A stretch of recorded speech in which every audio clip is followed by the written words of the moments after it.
ಅಶೇಷಗುಣಪೂರ್ಣಾಯ ದೋಷದೂರಾಯ ವಿಷ್ಣವೇ ನಮಃ ಶ್ರೀ ಪ್ರಾಣನಾಥಾಯ ಭಕ್ತಾಭೀಷ್ಟಪ್ರದಾಯಿನೇ ವ್ಯಾಸಾಯ ಭವನಾಶಾಯ ಗುಣರಾಶಯೇ ಹೃದಯಶುದ್ಧವಿದ್ಯಾಯ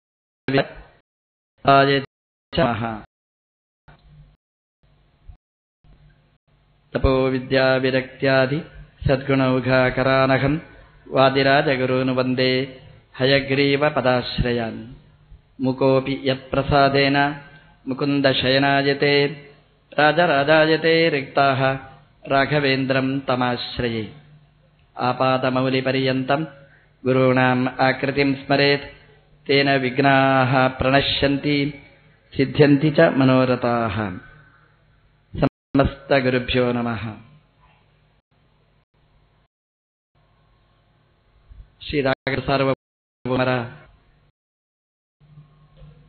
ಪಟ್ಟಾಭಿಷೇಕ ಜನ್ಮೋತ್ಸವದ ಈ ಪರ್ವಕಾಲದಲ್ಲಿ ರಾಯರ ಬಗ್ಗೆ, ರಾಯರ ಗ್ರಂಥಕ್ಕೆ ಚಿಂತನೆ ಮಾಡುವುದೇ ಜ್ಞಾನ. ರಾಯರ ಗ್ರಂಥ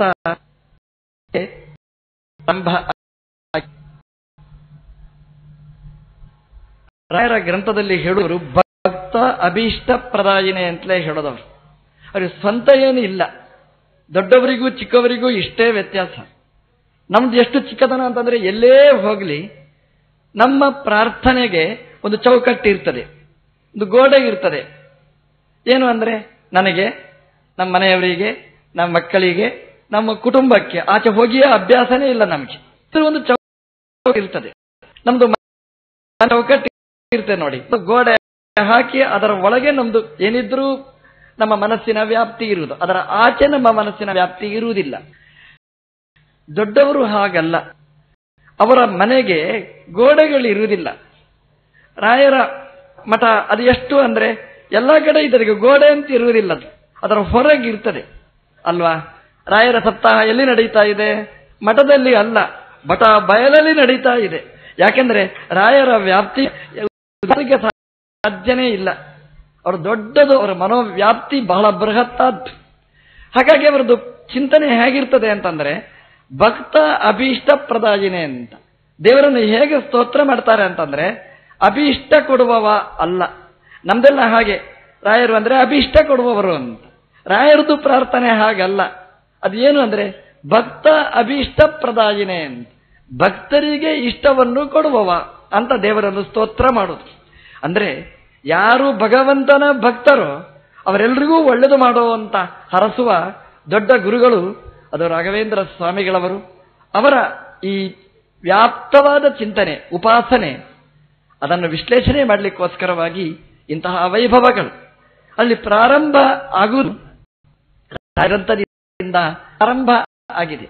ರಾಯರ ಗ್ರಂಥ ಅದನ್ನು ಪ್ರಕಟುವುದೇ ಕಷ್ಟ. ರಾಯರ ಗ್ರಂಥ ಆಚಾರ್ಯರು ಅವರ ತೇಗ ಮಾಡುವುದು ಕಷ್ಟ. ಅಥವಾ ವ್ಯಾಸರ ಗ್ರಂಥ, ಆಚಾರ್ಯರ ಗ್ರಂಥ, ಇದನ್ನು ಪ್ರತ್ಯೇಕ ರಾಯರ ಒಂದು ಪುಟ್ಟ ಕೃತಿ. ಅದು ಆಚಾರ್ಯರ ಜೀವನ ಚರಿತ್ರೆಯ ಸಂಕ್ಷೇಪ, ಪ್ರಮೇಯ ನವಮಾಲಿಕ, ಅದರ ವಿವರಣೆಯಿಂದ ಪ್ರಾರಂಭ ಆಗಿರೋದು ಇವತ್ತಿನ ಈ ಪ್ರಾರಂಭದ ಉತ್ಸವ. ಇದು ಸ್ರಗ್ಧರ ವೃತ್ತದಲ್ಲಿ ನಾರಾಯಣ ಪಂಡಿತಾಚಾರ್ಯರು ಬರೆದಿರತಕ್ಕಂತಹ ಒಂದು ಶ್ಲೋಕ, ಮಧ್ವವಿಜಯ ಸಾರ ಸಂಗ್ರಹ. ಶ್ರೀ ಮಧ್ವವಿಜಯವನ್ನು ಪಾರಾಯಣ ಮಾಡಲಿಕ್ಕೆ ಯಾರಿಗುವುದಿಲ್ಲ ಅಂತವರಿಗೆ ನಿತ್ಯ ಪಾರಾಯಣ ಮಾಡಿ ಅಂತ 16 ಸರ್ಗದಲ್ಲಿ ಹೇಳ್ತಾರೆ. ಅದರ ಸಂಕ್ಷೇಪವನ್ನು ಅವರೇ ನಾರಾಯಣ ಪಂಡಿತಾಚಾರ್ಯರೇ ಮಾಡಿಕೊಟ್ಟಿರತಕ್ಕಂಥದ್ದು ಸ್ರಗ್ಧರ ವೃತ್ತದಲ್ಲಿ ಮಾಡಿಕೊಟ್ಟಿದ್ದಾರೆ. ಸ್ರಗ್ಧರ ಅಂದ್ರೆ ಅದು ಮಾಲೆ ಅಂತ ಅರ್ಥ. ಸ್ರಗ್ ಅಂದ್ರೆ ಮಾಲೆ ಅಂತ ಅರ್ಥ. ದೇವರಿಗೆ ನಾವು ಪೂಜೆಗೆ ಮಾಲೆಯನ್ನು ಕೊಡಬೇಕು. ನಾವು ದೇವರ ಪೂಜೆಗೆ ಮಾಲೆ ಅಂದ್ರೆ ಪುಷ್ಪ ಬೇಕು. ಯಾವ ಪುಷ್ಪದಿಂದ ಗ್ರಥಿತವಾದ ಮಾಲೆ ಅಂತಂದ್ರೆ ಯಾವುದೋ ಪುಷ್ಪ ಅಲ್ಲ, ಬಾಡದೇ ಇದ್ದ ಪುಷ್ಪಗಳನ್ನು ಜೋಡಿಸಿ ರಚನೆ ಮಾಡಿರ್ತಕ್ಕಂತಹ ಮಾಲಿಕೆ. ಇದನ್ನು ನಾವು ಪೂಜೆಯಲ್ಲಿ ವಿನಿಯೋಗ ಮಾಡಬೇಕು ಅಂತ. ಯಾವ ಪುಷ್ಪ ಅದು? ಬಾಡದಿದ್ದ ಪುಷ್ಪ ಯಾವುದು ಅಂತಂದ್ರೆ ಇದೆ. ಪ್ರಮೇಯ ನವಮಾಲಿಕ ಅನ್ನುವಂತಹದ್ದೇ ಒಂದು ಬಾಡದೇ ಇದ್ದ ಪುಷ್ಪ. ಇದು ನವಮಾಲಿಕೆ, ಇದು ಪ್ರಮೇಯಗಳ ಮಾಲಿಕೆ. ಇದು ಅಂದ್ರೆ ಆಚಾರ್ಯರ ಜೀವನದ ಚರಿತ್ರೆಯ ಸಾರ ಸಂಗ್ರಹ ರೂಪವಾಗಿರತಕ್ಕಂಥದ್ದು. 16 ಸರ್ಗದಲ್ಲಿ ಮಧ್ವವಿಜಯ ಇದ್ರೆ 32 ಶ್ಲೋಕಗಳಲ್ಲಿ ಅದರದ್ದು ಸಂಕ್ಷೇಪೀಕರಣ ಮಾಡಿ ನಾರಾಯಣ ಪಂಡಿತಾಚಾರ್ಯರು ಕೊಟ್ಟದ್ದು. ಹಾಗಾಗಿ ವಾಯುದೇವರ ಕೊರಲ್ಲಿ ಹಾಕಬೇಕಾದ ಮಾಲಿಕೆ, ನಿತ್ಯ ನಾವು ಹಾಕಬೇಕಾದ ಮಾಲಿಕೆ ಯಾವುದು ಅಂದ್ರೆ ಈ ಮಧ್ವವಿಜಯದ ಸಾರ ಸಂಗ್ರಹವಾದ ಪ್ರಮೇಯ ನವಮಾಲಿಕೆಯ ಈ ಗ್ರಂಥವನ್ನು ನಾವು ಸಮರ್ಪಣೆ ಮಾಡಬೇಕು. ಅದನ್ನು ನಮ್ಮ ಶ್ರೀಧರಾಚಾರ್ಯರು ಬಹಳ ಸುಂದರವಾಗಿ ಹೇಳಿದರು. ಈ ಪ್ರಮೇಯ ನವಮಾಲಿಕಾದ ವ್ಯಾಖ್ಯಾನ ರಾಯರು ಬರೆದದ್ದು ಅದು ಎಷ್ಟು ಮಹತ್ವದ್ದು ಅಂತಂದ್ರೆ, ರಾಯರು ಈ ಪ್ರಮೇಯ ನವಮಾಲಿಕಾಕ್ಕೆ ವ್ಯಾಖ್ಯಾನ ಬರೆದಿದ್ದಾರೆ. ಇದೆಲ್ಲ ಆಚಾರ್ಯರ ಜೀವನ ಚರಿತ್ರೆಯದ್ದೇ ವಿವರಣೆ. ಹೀಗೆ ಪುಟ್ಟ ವ್ಯಾಖ್ಯಾನ ರಾಯರು ಬರೆದಿರತಕ್ಕಂಥದ್ದು. 2 ವ್ಯಾಖ್ಯಾನ ಇದೆ ಪ್ರಮೇಯ ನವಮಾಲಿಕಾಕ್ಕೆ. ಒಂದು ವಿಸ್ತೃತವಾದ ವ್ಯಾಖ್ಯಾನ ಇದೆ, ಪುಟ್ಟ ವ್ಯಾಖ್ಯಾನ ಇದೆ. ರಾಯರು ಬರೆದದ್ದು ಪುಟ್ಟ ವ್ಯಾಖ್ಯಾನ. ಅಂದ್ರೆ ಈ ಪುಸ್ತಕದಲ್ಲಿದ್ದವರಿಗೆ ಓದಲಿಕ್ಕೆ ಬರೆದದ್ದವರು. ಅಂದ್ರೆ ಗಡಿಬಿಡಿ ಇರ್ತಾರೆ ನೋಡಿ, ಶ್ಲೋಕಕ್ಕೆ ಅರ್ಥ ಆಗುವುದಿಲ್ಲ. ನಿಮಗೆ ಎಲ್ಲಿ ಅರ್ಥ ಆಗುವುದಿಲ್ಲ ಅಲ್ಲಿ ನೀವು ಈ ರಾಯರ ವ್ಯಾಖ್ಯಾನ ನೋಡಿದರೆ ನಿಮಗೆ ಸೊಗಸಾಗಿ ಅರ್ಥ ಆಗುತ್ತೆ. ಎಲ್ಲಿ ಅರ್ಥ ಹೇಳಲಿಕ್ಕಾಗುವುದಿಲ್ಲ ರಾಯರ ನೋಟ್ಸ್ ನೋಡಿದರೆ ತಕ್ಷಣ ನಿಮಗೆ ಅರ್ಥ ಆಗುತ್ತೆ. ಇವತ್ತಿನ ಕಾಲ ಹಾಗೆ ನೋಡಿ, ಅಂದ್ರೆ ನಮಗೆ ಎಲ್ಲಿ ಗೊತ್ತಾಗುವುದಿಲ್ಲ ಅಲ್ಲಿ ಮಾತ್ರ, ಅಂದ್ರೆ ವಿಸ್ತೃತವಾದ ವಿವರಣೆ ನೋಡಲಿಕ್ಕೆ ನಮಗೆ ಪುರ್ಸೋತಿಲ್ಲ. ನಾರಾಯಣ ಪಂಡಿತಾಚಾರ್ಯರು ಈ 32 ಶ್ಲೋಕದಲ್ಲಿ 16 ಸರ್ಗದ ಇಡೀ ಗ್ರಂಥವನ್ನು ಸಂಗ್ರಹ ಮಾಡಿದರಲ್ಲಿ ಹೇಳಿದ್ದಾರೆ. ಅದನ್ನು ಪೂರ್ತಿ ಜೀರ್ಣಿಸಿಕೊಳ್ಳಿಕ್ಕೆ ನಮಗೆ ಆಗಲ್ಲ, ಪುರ್ಸೋತಿಲ್ಲ. ರಾಯರು ಅದಕ್ಕೆ ಪುಟ್ ನೋಟ್ಸ್ ಬರೆದಿದ್ದಾರೆ ಅದರಲ್ಲಿ. ಅಂದ್ರೆ ಎಷ್ಟು ಬೇಕೋ ಅಷ್ಟು ಈ ವ್ಯಾಖ್ಯಾನ ಬರೆದಿದ್ದಾರೆ ರಾಯರು. ಅದು ಆಚಾರ್ಯರಿಗೆ ಎಷ್ಟು ಇಷ್ಟ ಆಗಿದೆ, ಆಚಾರ್ಯರ ಪ್ರಿಯಮಡದಿಯಾದ ಭಾರತೀ ದೇವಿಯರಿಗೆ ಎಷ್ಟು ಇಷ್ಟ ಆಗಿದೆ, ಅದನ್ನು ಗುರುಗುಣ ಸ್ತವನದಲ್ಲಿ ಬಹಳ ಸುಂದರವಾಗಿ ಹೇಳ್ತಾರೆ. ಗಂಡ ಹೆಂಡತಿ ಒಟ್ಟಿಗೆ ಸೇರಿದರಂತೆ, ವಾಯುದೇವರು, ವಾಯುದೇವರ ಹೆಂಡತಿ ಭಾರತೀ ದೇವಿ ಇಬ್ರು ಒಟ್ಟು ಸೇರಿದರಂತೆ. ಈ ರಾಯರು ಈ ಗ್ರಂಥಕ್ಕೇನು ವ್ಯಾಖ್ಯಾನ ಬರೆದಿದ್ದಾರೆ, ವೆಂಕಣ್ಣ ಭಟ್ಟಾಚಾರ್ಯರಾಗಿದ್ದಾಗ ಗಂಡ ಹೆಂಡತಿ ಇಬ್ರು ನೋಡಿ ಸಂತೋಷ ಪಟ್ಟರಂತೆ. ವಾಯುದೇವರು ಸಂತೋಷ ಪಟ್ಟರು, ಭಾರತೀ ದೇವಿಯರು ಸಂತೋಷ ಪಟ್ಟರಂತೆ. ವಾಯುದೇವರು ಅಂದ್ರೆ ಮಧ್ವಾಚಾರ್ಯರು ಸಂತೋಷ ಪಟ್ಟರಂತೆ. ಮಧ್ವಾಚಾರ್ಯರು ಸಂತೋಷ ಪಟ್ಟರೆ ಏನು ಮಾಡಬಹುದು? ಅದಕ್ಕೆ ಅವರು ಹೇಳ್ತಾರೆ ಏನೂ ಮಾಡಬಹುದು ಅಂತ. ಏನು ಮಾಡಬಹುದು ಅಂದ್ರೆ ಆಚಾರ್ಯರು ಸಂತೋಷಪಟ್ಟು ವೆಂಕಣ್ಣ ಭಟ್ಟಾಚಾರ್ಯರನ್ನು ಕರೆದು ಹೇಳಿದ್ರಂತೆ, ಅಪ್ಪ ನನ್ನ ಗ್ರಂಥಕ್ಕೆ ಒಳ್ಳೆಯ ವ್ಯಾಖ್ಯಾನ ಬರೆದಿದ್ದೀನಿ, ನನಗೆ ತುಂಬಾ ಇಷ್ಟ ಆಯಿತು ಅಂತ. ಪ್ರಾಯಶಃ ನಾವು ಒಂದು ಗ್ರಂಥ ಬರೆದರೆ ಗ್ರಂಥ ಬರೆದವರಿಗೆ ಖುಷಿ ಆಗುವುದು ಕಷ್ಟ. ಯಾರ ಬಗ್ಗೆ ಬರೆದಿರ್ತೇವೆ ಅದು ಖುಷಿ ಆಯಿತು ಅಂತ ಮತ್ತೆ ಆಲೋಚನೆ ಮಾಡೋದು. ರಾಯರು ವ್ಯಾಖ್ಯಾನ ಬರೆದರೆ ಗ್ರಂಥಕರ್ತೃ ನಾರಾಯಣ ಪಂಡಿತಾಚಾರ್ಯರಿಗೆ ಖುಷಿ ಆದದ್ದಲ್ಲ, ಅಷ್ಟೇ ಅಲ್ಲ, ಅದರಿಂದ ಪ್ರತಿಪಾದ್ಯಮಾನರಾದ ಆಚಾರ್ಯರಿಗೆ ಇಷ್ಟ ಆಯ್ತಂತೆ. ಎಷ್ಟು ಇಷ್ಟ ಆಯಿತು ಮಧ್ವಾಚಾರ್ಯರಿಗೆ, ಇಷ್ಟ ಆಯಿತು ಬಿಟ್ಟಿತು ಅಂತ ಹೇಗೆ ತೀರ್ಮಾನ ಮಾಡೋದು? ಅದಕ್ಕೆ ಗುರುಗುಣ ಸ್ತವನಕಾರರು ಹೇಳ್ತಾರೆ, ಎಷ್ಟು ಇಷ್ಟ ಆಯಿತು ಅಂತಂದ್ರೆ, ಈಗ ನಮಗೆ ಖುಷಿ ಆಯಿತು ಅಂತ ಇಟ್ಕೊಳ್ಳಿ, ಏನು ಕೊಡಬಹುದು ನೀವು? ನಿಮಗೆ ಇಷ್ಟ ಆಯಿತು ನೋಡಿ, ನಮಗೆ ತುಂಬಾ ಖುಷಿ ಆಯ್ತು ರೀ, ನಮ್ಮ ಮನೆನೇ ತಗೊಳ್ಳಿ, ಅಷ್ಟು ಕೊಡಬಹುದು. ಅದಕ್ಕಿಂತ ಹೆಚ್ಚೇನಾದರೂ ಕೊಡ್ಲಿಕ್ಕೆ ಸಾಧ್ಯನ? ನಮ್ಮಲ್ಲಿ ಇರುವುದೇ ಅಷ್ಟು. ಆಚಾರ್ಯರಿಗೆ ಇಷ್ಟ ಆಯ್ತಂತೆ. ಆಚಾರ್ಯರಿಗೆ ಇಷ್ಟ ಆಗಿ ಏನು ಮಾಡಿದ್ರು ಅಂತಂದ್ರೆ, ಆಚಾರ್ಯರು ಹೇಳಿದ್ರು, ಅಪ್ಪ ವೆಂಕಣ್ಣ ಇಲ್ಲಿ ಬಾ ಅಂತ, ನಿಮಗೆ ಏನು ಬೇಕು ಅಂತ. ಏನು ಬೇಡ, ಭಕ್ತಾಭಿಷ್ಟ ಪ್ರದಾಯಿನೆ ಅಂತ ಹೇಳಿದ್ರು. ಅವ್ರಿಗೆ ಇಷ್ಟ ಆಗಿ ಆಚಾರ್ಯರು ಹೇಳಿದ್ರು, ಅಪ್ಪ ನೀನು ಎಲ್ಲೆಲ್ಲಿ ಕೂಡುವುದು ಬೇಡ, ನಾನು ಕೂತ ವಿದ್ಯಾಸಿಂಹಾಸನದಲ್ಲಿ ಕೂಡು ಅಂತ ವೆಂಕಣ್ಣ ಭಟ್ಟಾಚಾರ್ಯರನ್ನು ಆಚಾರ್ಯರು ಪ್ರತಿಷ್ಠೆ ಮಾಡಿದರಂತೆ. ಆಚಾರ್ಯರು ಇಷ್ಟವಾಗಿ ಕೊಟ್ಟ ದೊಡ್ಡ ಸಿಂಹಾಸನ ಇದು. ವೇದಾಂತ ಸಾಮ್ರಾಜ್ಯದ ಪಟ್ಟಾಭಿಷೇಕ ಮಾಡಿದರಂತೆ. ನೋಡಿ, ರಾಯರು ಈ ಪುಟ್ಟ ಗ್ರಂಥ ಬರೆದದ್ದಕ್ಕೆ ಆಚಾರ್ಯರು ಸಿಂಹಾಸನ ಕೊಟ್ಟರು, ಪಟ್ಟಾಭಿಷೇಕ ಮಾಡಿದರು. ಆ ಪಟ್ಟಾಭಿಷೇಕ ಮಾಡಿದ್ರಿಂದ ಏನಾಯಿತು ಅಂತಂದ್ರೆ, ಇವತ್ತು ನಾವು ತಿರುವಳ್ಳೂರಿನಲ್ಲಿ 19ನೇ ಪಟ್ಟಾಭಿಷೇಕ ಮಾಡಲಿಕ್ಕಾಯಿತು. ಆಚಾರ್ಯರು ಮಾಡಿದ ಇದು ಅನುಗ್ರಹ, ಪರಮಾನುಗ್ರಹ. ಅದು ರಾಯರ ಪುಟ್ಟ ಗ್ರಂಥಕ್ಕೆ ಆಚಾರ್ಯರು ಮೆಚ್ಚಿ ಕೊಟ್ಟಿರತಕ್ಕಂಥದ್ದು. ಇಡೀ ರಾಯರ ಗ್ರಂಥಕ್ಕೆ ಆಚಾರ್ಯರು ಎಷ್ಟು ಅನುಗ್ರಹ ಮಾಡಿರಬಹುದು ನೀವು ಲೆಕ್ಕಾಚಾರ ಮಾಡಿ. ಅಂದ್ರೆ ಈ ಮ್ಯಾಥ್ಸ್ ಇದ್ದಾಗೆ, ನೀವು ಒಂದು ಸ್ಟೆಪ್ ನೀವು ಬರೆದ್ರೆ ಅದಕ್ಕೆ ಮಾರ್ಕ್ ಕೊಡ್ತಾರೆ, ಫುಲ್ ಬರೆದ್ರೆ ಫುಲ್ ಮಾರ್ಕ್ ಕೊಡ್ತಾರೆ. ಹಾಗೆ ಆಚಾರ್ಯರ ಸೇವೆ ಮಾಡಿದರೆ ನಮ್ಮ ಅಧ್ಯಾತ್ಮ ಪ್ರಪಂಚದಲ್ಲಿ ಹೇಗೆ ಅಂತಂದ್ರೆ, ಎಲ್ಲ ಆದ ಮೇಲೆ ಫಲ ಕೊಡುವುದಲ್ಲ, ಒಂದು ಚೂರು ಚೂರು ಮಾಡಿದ್ರು ಅದಕ್ಕೆ ಫಲ. ಒಂದು ಹೆಜ್ಜೆ ಇಟ್ರಿ ರಾಯರ ಉತ್ಸವದಲ್ಲಿ ಭಾಗವಹಿಸಬೇಕು ಒಂದು ಹೆಜ್ಜೆ ಇಟ್ರಿ ಅದಕ್ಕೂ ಮಾರ್ಕ್ ಹಾಕ್ತಾರೆ. ಅಯ್ಯೋ ಪ್ರವಚನ ಕೇಳಿದಾಗ ನಿದ್ದೆ ಮಾಡಿದೆ, ಲೆಸ್ ಮಾಡೋದಿಲ್ಲ ಮಾರ್ಕ್, ಅದಕ್ಕೆ ನೀವು ಕೇಳಿದಿರಲ್ಲ ಅದಕ್ಕೆ ಮಾರ್ಕ್ ಹಾಕಿ ಬಿಡ್ತಾರೆ. ಈ ಸಾಧನೆಯ ಪಥ ಅಂದ್ರೆ ಹಾಗೆ, ಒಂಚೂರು ಕೇಳಿದ್ರು ಒಂಚೂರು ತಲೆ ಎಲ್ಲಿಯೋ ಇಟ್ಟರೂ ಕೂಡ ಅದಕ್ಕೂ ಮಾರ್ಕ್ ಹಾಕ್ತಾರೆ ಅಂತ. ರಾಯರ ಪುಟ್ಟ ವ್ಯಾಖ್ಯಾನ ಅದು ಮೊದಲು ಬರೆದಾಗಲೇ ವೇದಾಂತ ಸಾಮ್ರಾಜ್ಯದಲ್ಲಿ ಪಟ್ಟಾಭಿಷೇಕ ಮಾಡಿ ರಾಯರನ್ನು ನಮಗೆ ಕೊಟ್ಟವರು ಶ್ರೀಮದ್ ಆಚಾರ್ಯರು.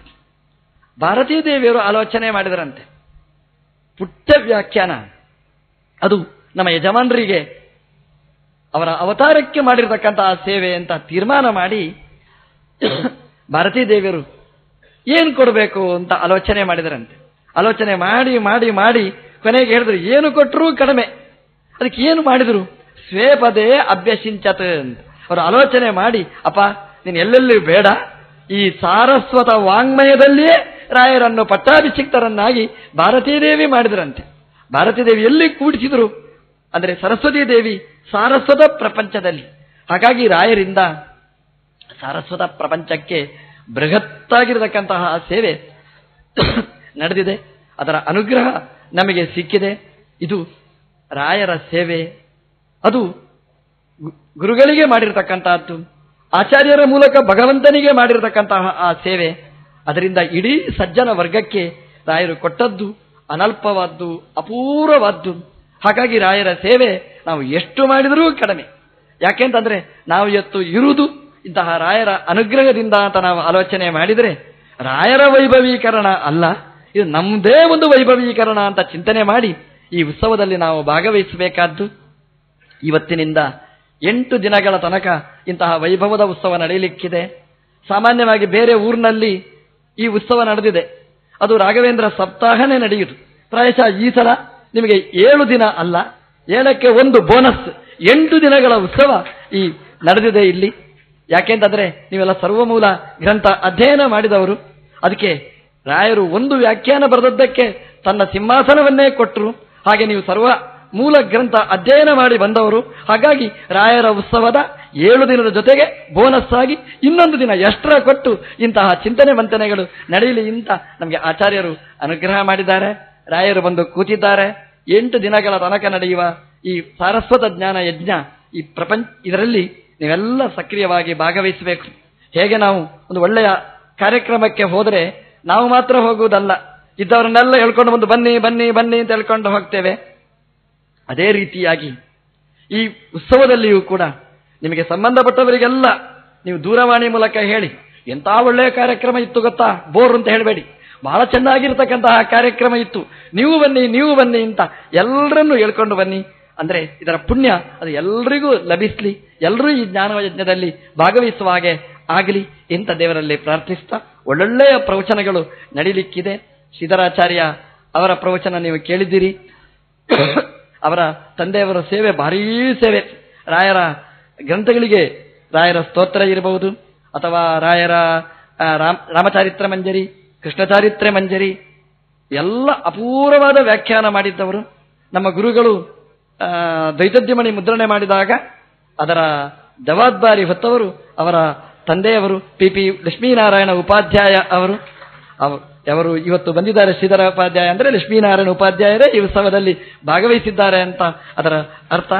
ಅವರ ಹಾಗೆ ಅವರ ಮಗನೂ ಕೂಡ ಇದೇ ಶಾಸ್ತ್ರ ಪ್ರಪಂಚದಲ್ಲಿ ನಡೆದು ಒಳ್ಳೆಯ ಸೇವೆ ಸಲ್ಲಿಸ್ತಾ ಇದ್ದಾರೆ. ಅವರಿಂದ ಇಂತಹ ಸೇವೆ ಬಹಳ ಒಳ್ಳೆಯ ಪ್ರವಚನ ನಡೆದಿದೆ. ಇನ್ನೀಗ ವಿಜಯೇಂದ್ರಾಚಾರ್ಯರ ಪ್ರವಚನ ನೀವೇ ಕೇಳಿದ್ದೀರಿ. ಅದೊಂದು ಪ್ರವಚನದ ರಸಾಯನನೇ, ನಿಮಗೆ ಅದು ಮರೆಯಲಿಕ್ಕಾಗದಿದ್ದ ಪ್ರವಚನ ನಮ್ಮ ವಿಜಯೇಂದ್ರಾಚಾರ್ಯರ ಪ್ರವಚನ. ನಾ ಸುಮ್ಮನೆ ತಮಾಷೆಗೆ ಹೇಳಿದೆ, ರಾಯರ ಉತ್ಸವ ನಡೆಯಬೇಕಾದ್ರೆ ವಿಜಯೇಂದ್ರರು ಬರಬೇಕು ಅಂತ. ಹಾಗಾಗಿ ವಿಜಯೇಂದ್ರಾಚಾರ್ಯರು ಇಲ್ಲಿ ಬಂದಿದ್ದಾರೆ, ಒಳ್ಳೆಯ ಪ್ರವಚನ ಈ ಕೊಡ್ತಾರೆ.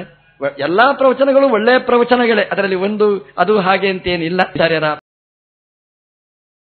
ನೀವು ಕೇಳಿದ್ರೆ ಪ್ರಾಯಶಃ ವಿಜಯೇಂದ್ರಾಚಾರ್ಯರು ಇಲ್ಲಿ ಇರಲಿ, ಅವರ ಪ್ರವಚನ ಅಷ್ಟು ಚೆನ್ನಾಗಿರ್ತದೆ. ಇಂತಹ ಜ್ಞಾನ ಯಜ್ಞ 8 ದಿವಸದಲ್ಲಿ ನಡೆಯತಕ್ಕಂತಹ ಈ ಕಾರ್ಯಕ್ರಮದಲ್ಲಿ ನೀವೆಲ್ಲ ಸಕ್ರಿಯವಾಗಿ ಭಾಗವಹಿಸಿ ನಿಮಗೆಲ್ಲರಿಗೂ ಹರಿಗುರುಗಳ ಅನುಗ್ರಹ ರಕ್ಷೆ ಇರಲಿ. ಈ ಕಾರ್ಯಕ್ರಮ ದೇವರು ಮೆಚ್ಚುವ ರೀತಿಯಲ್ಲಿ, ಗುರುಗಳ ಅನುಗ್ರಹ ಆಗುವ ರೀತಿಯಲ್ಲಿ ನಡೆಯಲಿ ಅಂತ ದೇವರಲ್ಲಿ ಪ್ರಾರ್ಥಿಸಿ ನಮ್ಮ ಮಾತನ್ನು ಕೃಷ್ಣ ಅರ್ಪಣ ಮಸ್ತು.